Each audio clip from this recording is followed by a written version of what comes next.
बोल सियापति रामचंद्र महाराज की जय। पवन सुत हनुमान की की जय। उमापति महादेव की जय। रमापति रामचंद्र महाराज की जय। 98 से चल रहा है। सुनी ना 98 से। सुनी नारद के बचन तब सब कर मिटा विषाद। छनमय व्याप्यो सकलपुर घर घर ये संवाद। सियावर राम जय जय राम। मेरे प्रभु राम किया कल्याण। मेरे हनुमान किया कल्याण। तब नारद जी के वचन सुनकर सबका विषाद मिट गया और क्षण भर में ये समाचार सारे नगर में फैल गया।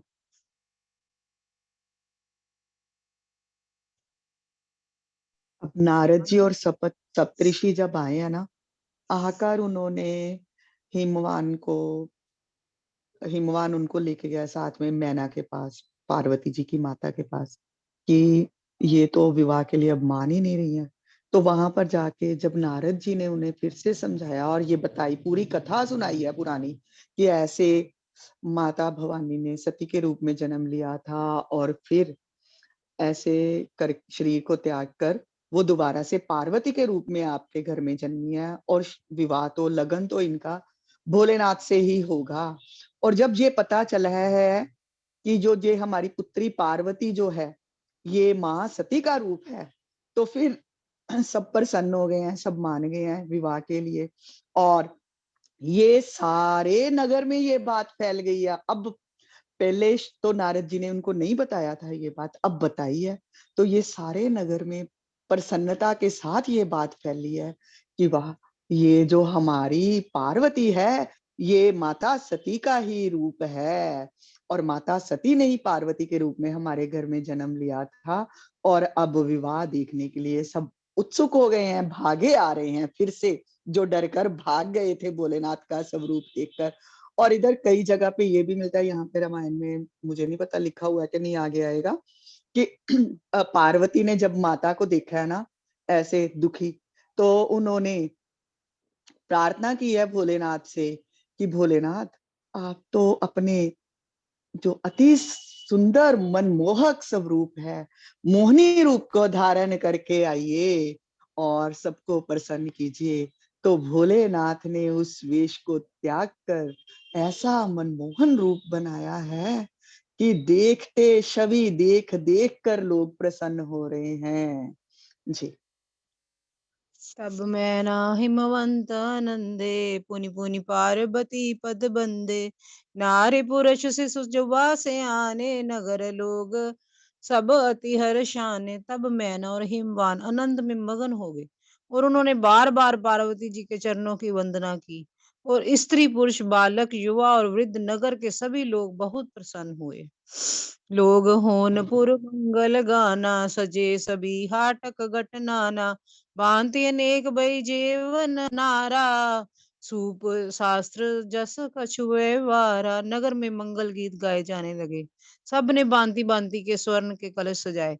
पाक शास्त्र में जैसी रीति है उसके अनुसार उनके भांति भांति की जियो नार हुई रसोई बनी। जय हो। देखो, जब तो देख के बारात आए हैं सब लोग, भाग आए हैं वहां पर भोलेनाथ को देखकर, उनका वो भयंकर वाला वेश दिखाया है जानबूझकर भोलेनाथ ने, कि मैं ऐसे वेश में हूं, स्वीकार करते हो आप लोग मुझे या नहीं। और भागे हैं सब, भागे हैं सब, और पूरे नगर में ये बात फैल गई और हर जगह पर विषाद छा गया, दुखी हो गए हैं लोग, और यही बात कर रहे हैं, हाय हमारी इतनी सुकुमार राजकुमारी और उसको ऐसा वर मिला है, और ये बात चल रही है।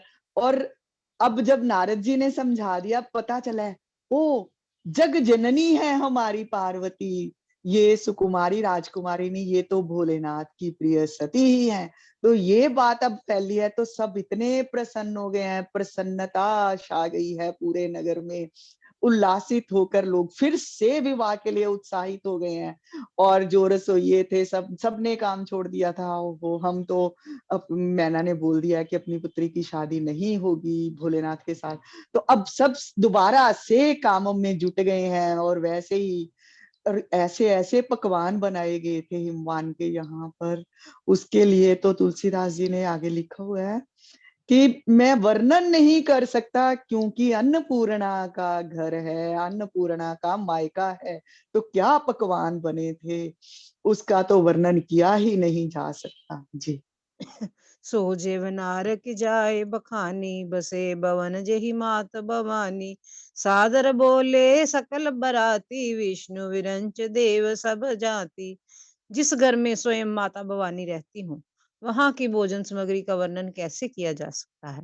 हिमाचल ने आदर पूर्वक सब बरातियों को, विष्णु ब्रह्मा और सब जाति के देवताओं को बुलाया। विविध भांति पांति बैठी जेव नारा लागे, पर सुन निपुण सुआरा। नारी वृंद सुर जेवंत जानी, लगी देन गारी। मृदुबानी भोजन करने वालों की बहुत बड़ी पंक्तियां बैठी। चतुर रसोइये परोसने लगे। स्त्रियों की मंडलियां देवताओं को भोजन करते जानकर कोमल वाणी से गालियां देने लगी। पहले ना बारातें आती थी, कितने कितने दिन रुकती थी, हम्म, 1-2 दिन का रुकते भी थे, और जो घर वाले लोग थे वहां पर औरतें आकर ना ऐसे मीठे मीठे व्यंग वचनों से उनका स्वागत भी करते थे, और उन बातों का ना क्रोध नहीं किया जाता था कि ऐसे बोला गया तुम्हारे मायके में हमें, या कुछ भी, ऐसे ही कुछ भी जो भी बोलना चाहे वो बोलती थी। तो वैसे ही यहाँ पर हो रहा है कि आए हैं जब सब देवता लोग, और जब उनको भोजन परोसा जा रहा है ना, और भोजन कैसा है, अन्नपूर्णा के घर का भोजन है, तो वैसा स्वाद तो हम भी यहाँ पे बैठे बैठे साथ में ले ही रहे हैं, प्रभु ले का आस्वादन कर रहे हैं, प्रभु वचनों का। तो ऐसा स्वादिष्ट भोजन, और ऐसे ऐसे रसोइये थे, ऐसा ऐसे भोजन परोसा गया है कि सब देवता बहुत प्रसन्न हो रहे हैं उसको खाते हुए, और रसोइये परोस रहे हैं, और साथ साथ में मीठे मीठे जो वचनों की, गालियों की बौछार भी हो रही है, और मुस्कुरा रहे हैं। और गालियों में कैसे कैसे, मतलब बहुत अच्छे अच्छे भजन यहाँ पे ना, अगर कोई कथावाचक हो ना, तो वो यहाँ पे कैसे कैसे भजन सुनाएगा कि कोई पूछता है कि जी भोलेनाथ के बारे में, मतलब पूछ रहे हैं कि हाँ बई ਕਿਹੋ ਜਿਹਾ ਤੁਸੀਂ दूल्हा लेके आए हो, ਲੈ ਸੱਪ ਪਾ ਕੇ ਆ ਗਿਆ, इस तरह ਦਾ दूल्हा ਤੁਹਾਡੇ दूल्हे ਨੂੰ अकल ही नहीं है, या कुछ, मतलब ऐसी ऐसी मीठे मीठे ढंग से उनको सब बातें सुनाई जा रही हैं, बात भी सुनाई जा रही है, पर इतने मीठे ढंग से कि उन वचनों का क्रोध नहीं हो रहा। यहाँ पे हमें ये समझाते हैं, हमारे जो पुराने संस्कार थे ना हिंदू सनातन धर्म के, तो वह यही थे कि कुछ किसी को कुछ बोलना भी है ना, तो क्रोध से बोलोगे तो वो गुस्सा करेगा, और उसको बोलना भी है तो मीठी वाणी से ऐसा कुछ उसको बोलो। हमारे यहाँ पे जो है अंधा है, उसको अंधा नहीं कहा जाता, सूरदास। और उस सूरदास और अंधा बात एक ही है, पर कितना मीठा वचन, और इस बात को सुनकर उसको ये नहीं लगता कि मुझे किसी ने दुख ही किया है, कि हाँ आंखें नहीं है उस बेचारे की, नहीं देख सकता, तो उसको सूरदास की उपाधि दी गया। ऐसे ही दिव्यांग कहा गया है, जो जिनके कुछ ना कुछ कमी है, किसी के कोई श्रवण शक्ति की कमी है, बोलने की कमी है, तो ऐसे ही हमारी जो सनातन संस्कृति है ना, बहुत महान है, मतलब बहुत ही। तो यहाँ पे भी यही कि शादियों में भी, कि उनको ऐसे तो हम ससुराल, लड़की के ससुराल वाले उनको हाथों पे उठाया, पर मीठी मीठी गालियों से उनका स्वागत किया जा रहा है। गारी मधुर स्वर, स्वर देहि सुंदर, विज्ञ बचन सुनावहि। भोजन करे सुर अति विलंब, विनोद सुनि सच पावहि। जेवत सो बड़यो नंद, सो मुख कोटि न पैर। कयो अचवाय दीने पान गमने, बास रह जय जाको रयो। सब सुंदरी स्त्रियां मीठे स्वर में गालियां देने लगी और व्यंग्य भरे वचन सुनाने लगी। देवगण विनोद सुनकर बहुत सुख अनुभव करते हैं, इसलिए भोजन करने में बड़ी देर लगा रहे हैं। भोजन के समय जो आनंद बढ़ा, वह करोड़ों मुखों से कहा नहीं जा सकता। सबके हाथ मुंह दिलवाकर पान दिए गए, और फिर सब लोग जो जो जहां भी ठहरे थे वहां चले गए। बहुर मुनि हिमवत कहु लगन सुनाए आए, समय बिलोक विवाह कर पठे देव बुलाए सियावर राम। जय जय राम मेरे प्रभु राम किया कल्याण, मेरे हनुमान किया कल्याण। फिर मुनियों ने लौट कर हिमवान को लगन पर पत्रिका सुनाई और विवाह का समय देखकर देवताओं को बुला भेजा। अब यहाँ पर जब देवता मुनि खा रहे हैं खाना, तो साथ साथ में वो सुन भी रहे हैं, साथ साथ में उठे और मुस्कुरा रहे हैं, हंस रहे हैं, बहुत एंजॉय कर रहे हैं उस शादी को कि वाह ठीक है। क्योंकि वो शुरू से ही हंसते आ रहे, जब भोलेनाथ तैयार हो रहे थे तो तब भी वो मुस्कुरा रहे थे कि ये कैसा बन के जा रहा है दूल्हा हमारे साथ। और अब जब यहाँ पर आकर दूल्हे के बारे में बातें सुन रहे तब भी मुस्कुरा रहे और साथ साथ में, और अब हंसते हुए खाना खाते हैं तो उस जो भोजन है ना उसका स्वाद और भी दुगना हो जाता है। तो बहुत देर आनंद से आनंद मगन है सब, और खाना खा लिया। उसके बाद में जो है देव आए, ऋषि आए हैं, मुनि आए हैं, उन्होंने लगन पत्रिका निकाली है। आज भी ये तो कुछ कुछ तो संस्कार बचे हुए हम लोगों में, आज भी होता है। शगुन लगता है तो शगुन के बाद ना वो लगन पत्रिका निकालते हैं, उसमें से देखते हैं कि इतने बजे के लगन है, इतने बजे शादी है, इतने बजे का मुहूर्त है, तो वो बताया गया है।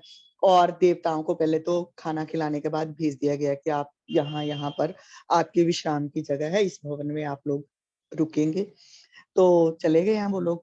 तो फिर मुनियों ने आकर पढ़ा है उस लगन पत्रिका को, और उसके हिसाब से ही सबको न्योता देकर फिर से बुलाया गया कि यहाँ पर आकर, जैसे कहते नहीं कि पैलेस के पास कोई कहीं ना कहीं, आज भी जब शादियां होती है तो पैलेस के पास कहीं ना कहीं रूम्स लिए होते हैं, सब आए, खाना खाया, रूम्स में चले गए। उसके बाद फिर जब पता होता है इतने बजे आकर ये शगुन लगना है, इतने बजे, तो सबको बुलाया गया जी हाँ यहाँ पे इस हॉल में आकर आप लोग आइए, यहाँ पे शादी होगी। तो वैसा ही यहाँ पे बताया गया वर्णन। जय हो आनंदमय। सकल सुर सादर लीने सबे जथोचित आसन दीने, वेदी वेद विधान संवारी सुभग सुमंगल गावे ही नारी। सब देवताओं को आदर सहित बुलवा लिया और सबको यथा योग्य आसन दिए।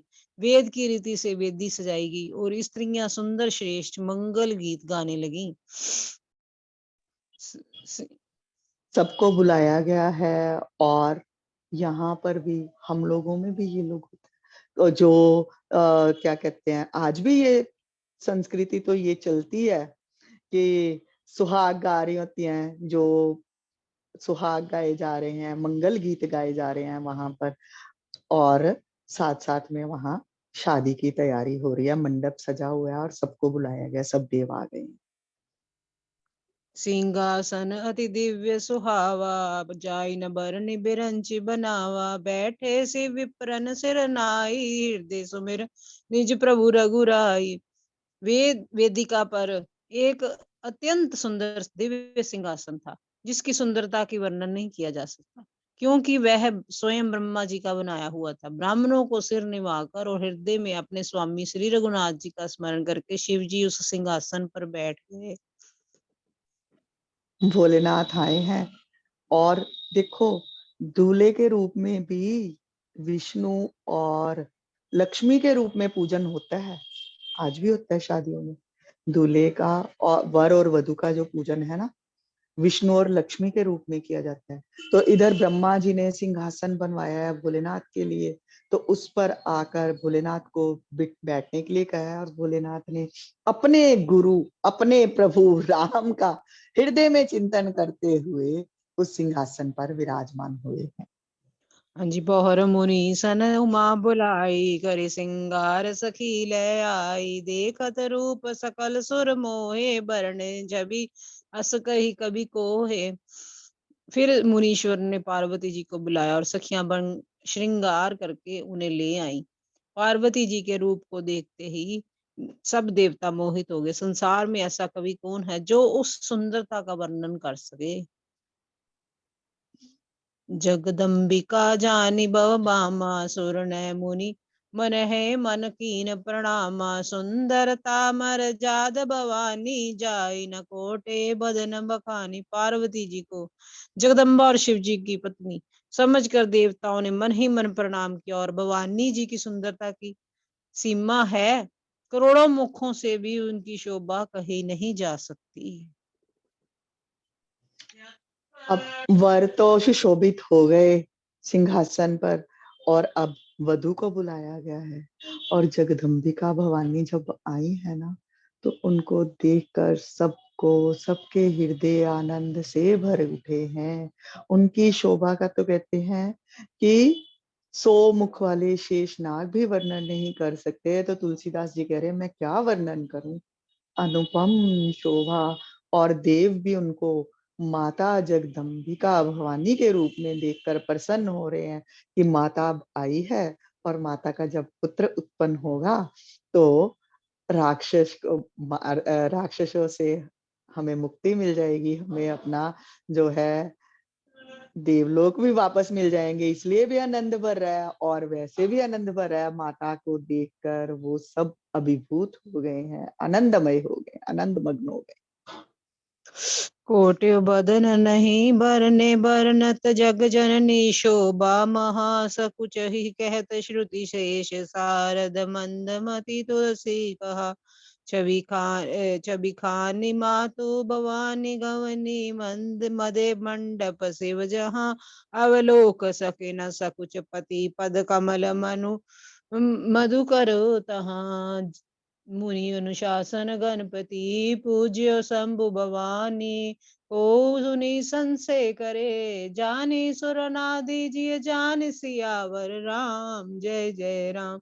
मेरे प्रभु ना राम किया कल्याण, मेरे हनुमान किया कल्याण। जगजननी पार्वती जी की महान शोभा का वर्णन करोड़ों मुखों से भी करते नहीं बनता। वेद शेष जी सरस्वती जी तक उसे कहते हुए सकुचाते जाते हैं। तब मद मुद्दी तुलसी जी किस गिनती में है। सुंदरता और शोभा की खान माता भवानी मंडप के बीच में जहां शिव जी थे वहां गई और वे संकोच के मारे शिव जी के चरण कमलों को देख नहीं सकती, परंतु उनका मन रूपी बोरा तो वही रसपान कर रहा था। मुनियों की आज्ञा से शिव जी और पार्वती जी ने गणेश जी का पूजन किया और मन में देवताओं को अनादि समझकर कोई इस बात को सुनकर शंका ना करे कि गणेश तो शिव पार्वती जी की संतान है, अभी विवाह से पूर्व वे कहां से आ गए। गणपति पूजन तो होता ही है हर चीज में। सबसे पहले तो जब माता को बुलाया गया है, भोलेनाथ के साथ बैठे हैं, तो माता से कुछ आ भी रही है और ये है कि मैं चरणों को वंदन करूं भोलेनाथ के, पर अभी तो कर नहीं पा रही हैं और बैठे हैं साथ में और गणपति जी का पूजन किया गया है। और यहाँ पर साथ में ही तुलसीदास जी ने कह दिया है कि अनादि से ही हर युग के जो हैं देवता अलग अलग अलग अलग आते हैं, युग भी परिवर्तन होते ही रहते हैं। तो गणपति जी अनादि से चले ही आ रहे हैं, तो उनका इसलिए पूजन किया गया है। कई लोग तो यहाँ पे कहते हैं ना, ओह गणेश थे जो है शिव और पार्वती के पुत्र थे। तो इस युग वाले नहीं, जो पहले युग वाले ब्रह्मा की भी मृत्यु होती है, कितने युगों के बाद होती है। तो वैसे ही गणेश जी का, गणपति का पूजन पहले किया गया है। हाँ जी, रेणु जी यहीं पर रुकते हैं, बाकी जी कल जी। करेंगे। मंगल भवन मंगल हारी, द्रवहु सुदशरथ अजीर बिहारी, मंगल भवन मंगल हारी, द्रवहु सुदशरथ अजीर बिहारी। हरि वो सियापति रामचंद्र महाराज की जय, पवन सुत हनुमान की जय, उमापति महादेव की जय, रमापति रामचंद्र महाराज की जय, भाई सब संतन की जय। राम राम जी, सब नु राम राम जी, राम राम जी। शुक्रिया शुक्रिया, सबका शुक्रिया। शुक्रिया। आज हमने 100 दोहे पूरे कर लिए। हाँ जी, 100 दोहे पूरे हो गए। रेणु जी सुबह